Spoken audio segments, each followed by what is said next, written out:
Then we have second level, which would be our mental health and the impact which yoga has on our mental health.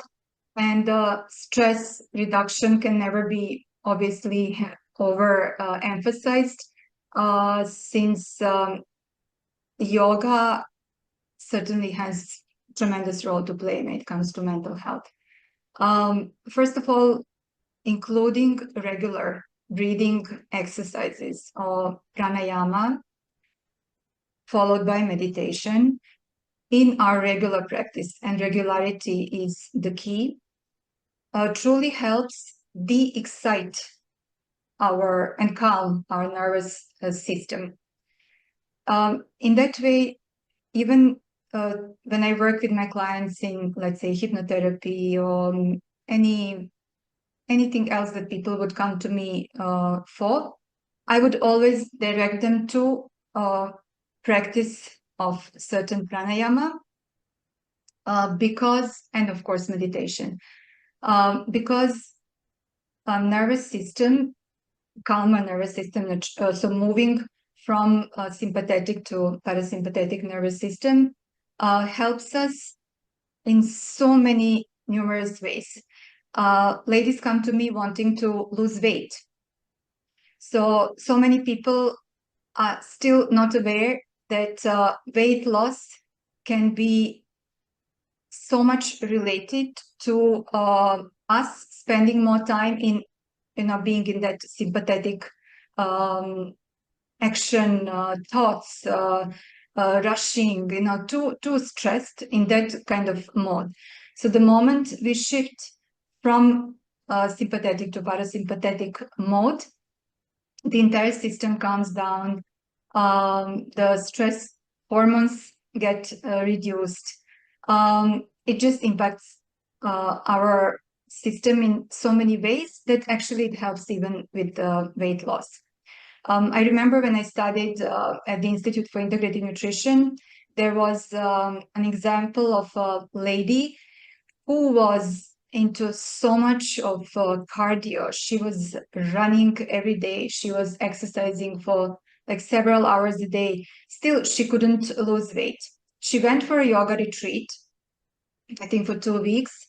And in those 2 weeks, there was no such rigorous exercise, but she was practicing asanas, she was practicing pranayama, she was practicing meditation. She went into that slow mode and she lost, I forgot how many kilos, but there's something called a slow down diet. It's actually a way of telling us that we can actually move much further and much faster sometimes by slowing down. So I think that would be the kind of shortest way I would explain this. And when it comes to shifting from your parasympathetic to your sympathetic nervous system, I always tell people the simplest way to do so is just to focus on your abdominal breathing. You can even place your palm on your stomach and just go into the way babies breathe. So basically, as we inhale, we inflate our belly.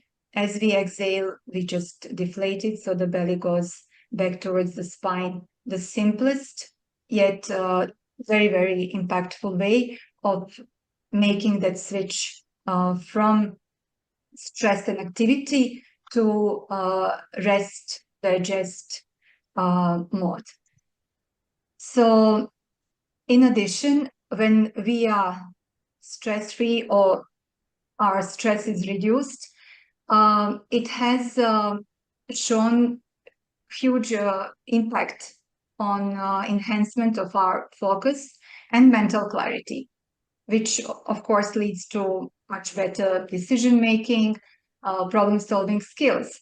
And again, as a testament to this, I have a personal experience where I had a significant impact of yoga on, let's say, my academic performance, because I went to some higher education studies even at this age, and I could see the impact yoga would have on me. Actually, I would see the impact when I wasn't able, let's say, to practice on certain days, how I would feel and how much I would be able to achieve.